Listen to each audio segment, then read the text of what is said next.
Hello guys, welcome to my channel. Okay, so hari ni kita akan bincang pasal selalu trader baru akan tanya, saya letak stop loss tapi kenapa saya punya stop loss terlajak, broker alihkan stop loss saya, ataupun kenapa saya punya TP tak kena.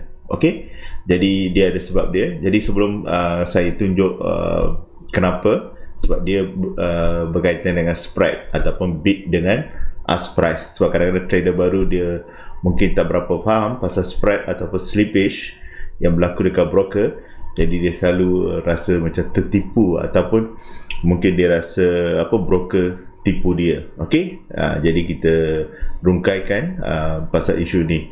Jadi sebelum tu jangan lupa untuk baca forex disclaimer. Trading foreign exchange on margin carries a high level risk.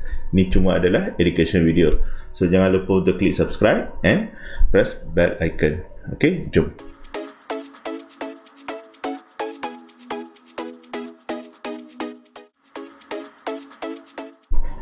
Okay, so selalu soalan ni ditanya oleh trader baru. Okay, kenapa orang kata dia letak TP tak kena, ataupun dia letak SL dia jauh kena. Okay, so kita check pasal isu ni.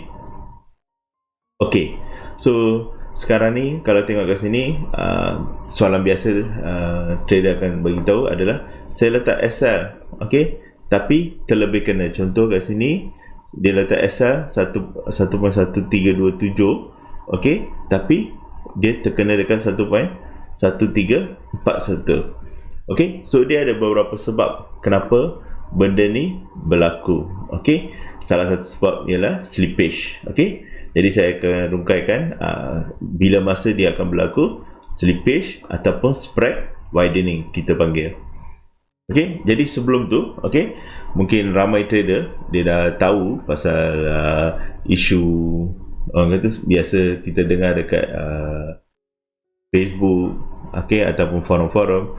Okay, kita akan dengar biasa widening. Okay, mungkin ada beberapa broker lah, okay, yang mungkin akan ada isu. Okay, so especially kalau pagi pukul 4-5 pagi atau 5-6 pagi ataupun masa news trading, benda ni selalu akan berlaku. Okay, so kita akan kata SL may not be accurate, okay, ataupun kita dah hantar email dekat broker bagi tahu benda tu biasa, ataupun dia akan bagi tahu slippage. Okay, so dia akan biasa bagi tahu benda ni berlaku adalah disebabkan slippage, okay, ataupun senang cerita kita kata spread widening. Hanya spread dia membesar ataupun dia menjadi jauh lah antara bid dengan ask. Okay, so ini adalah isu-isu yang biasa trader akan melalui, especially trader baru lah. Okay, jadi contoh, satu lagi contoh saya bagi tahu kat sini. Okay, contoh macam ni, tengok dia letak stop loss dekat 1795, tapi dia kena stop loss dekat 1790. Jadi mungkin trader ni dia rugi banyak. Okay, sebab dia punya spread widen. Okay, so kadang-kadang broker pun dia akan bagi tahu benda ni adalah at the best available price. Okay, so bukannya price, walaupun kita set dekat price yang kita nak, kalau spread widen ataupun ada slippage, so dia akan kena pada best available price. Okay, okay, so untuk kita nak tahu, okay, kenapa benda tu berlaku, kita kena tahu apa benda tu sebenarnya spread dalam forex. Okay, so basically spread adalah beza antara bid dengan ask. So bid ni sell, okay, ask pula buy price. Okay, so itu nak senang kan. Kalau saham pun samalah, kita akan ada perbezaan harga. Jadi perbezaan harga ni lah yang broker selalu buat duit daripada trading kita, sebab dia akan ambil, bukan nak kata commission, tapi spread lah. Okay, kita kata spread. Okay, Okay, so kalau kita tengok kat sini, okay, so bid price refers to the highest price. Okay, so itu adalah bid price, yang highest price yang buyer willing to pay for security. Maknanya pembeli nak beli pada harga yang tertinggi lah. Okay, manakala ask price pula adalah the lowest price seller sanggup untuk jual. Okay, so itu adalah bid dan ask. So selalunya kalau kita buka MT4, okay, ataupun dalam handphone biasa kita akan nampak dua line. So biasanya line merah adalah bid, line biru adalah ask price. So difference ni yang kita akan kata spread. Okay,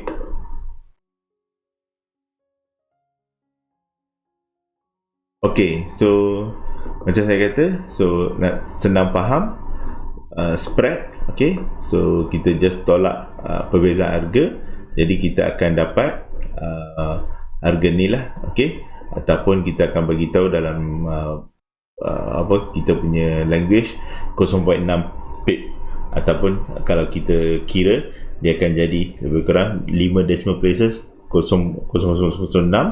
Jadi dalam bahasa kita biasa akan panggil 0.6 pip.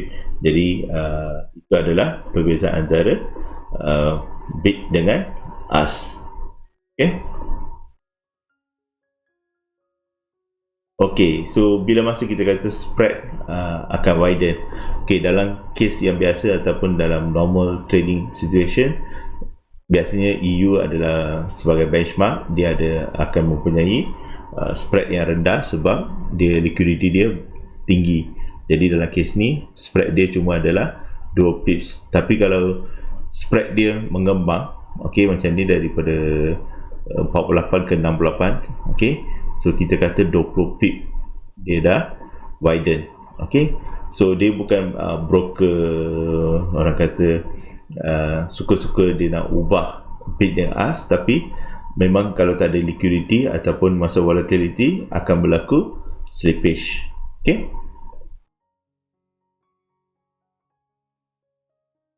okay, so bila masa kita akan spread ni akan widen, ke biasanya masa volatility ataupun masa news announcement, especially news yang besar-besar ataupun high impact, ataupun masa market open ataupun closing session macam London Open ataupun London Fix, okay, ataupun New York closing, ataupun hari Sabtu pagi biasa market tutup. Jadi kita akan nampak spread akan widen. Sebab tu weekend ke apa ke, biasa kalau orang kata margin kita tak cukup, mungkin kita boleh MC, okay, ataupun masa low liquidity. Okay, so kebiasaannya kita akan nampak spread akan orang kata constant lah. Okay, tapi ada masa dia boleh mengembang, especially masa time-time yang saya kata lah, masa news announcement ataupun masa market open ataupun market close. Okay, okay, so ini sama jugalah. So ada masa time tak ada news apa semua, spread agak kecil, tapi mungkin ada masa-masa spread akan widen. Sebab tu ada broker kadang-kadang dia bagi fixed spread, tapi selalunya broker yang bagi fixed spread ni tak orang kata sama ada tak regulated sangat, ataupun mungkin adalah hidden terms apa semua. So biasanya broker dia tak boleh nak bagi fixed spread, dia akan bagi variable spread sebab dia pun kena protect dia punya risk. Okay, so biasa kita akan tahu, okay, macam pair EU adalah spread yang rendah 0.5, mungkin UJ pun spread rendah, tapi pair major pair yang macam ni mungkin AU 0.7, USHEF mungkin 0.9, GU 1.1. jadi lagi orang kata daripada major pair kita pergi cross pair, spread akan makin besar lah ataupun makin tinggi. Okay, sebab liquidity makin rendah, sebab Euro dengan USD adalah currency yang paling besar ataupun paling banyak liquidity. Sama juga US dollar dengan JPY, liquidity tinggi. Okay, Tapi GU ni pun liquidity tinggi, tapi cuma dia selalunya volatile. Jadi kadang-kadang spread dia agak tinggi lah. Macam AU mungkin spread dia agak rendah, usual pun spread dia agak rendah banding dengan cross pair macam EJ, GJ, GBP NZD, GBP AUD, GBP CAD. Itu semua spread akan agak besar atau agak tinggi. Okay, so ini adalah satu lagi yang biasa kita, akan berlaku slippage. Biasa akan berlaku slippage. So slippage merujuk kepada perbezaan antara harga perdagangan yang diharapkan dan harga di mana dagangan dia. Maksudnya, katakan saya letak harga 1.12, tapi mungkin broker execute dekat 1.119. So mungkin ada dia record, lepas tu baru dapat price yang ni.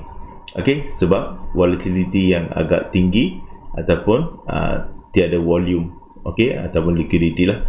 So slippage ni biasa berlaku dekat mana-mana instrumen ataupun asset class, contoh equity, bond, forex ataupun futures.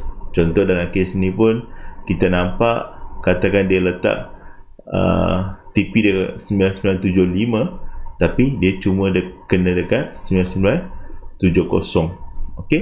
Ataupun kat sini TP dia letak 9975, tapi dia kena dekat 968. So ini adalah antara contoh-contoh untuk bila berlaku slippage, especially masa high volatility ataupun low liquidity.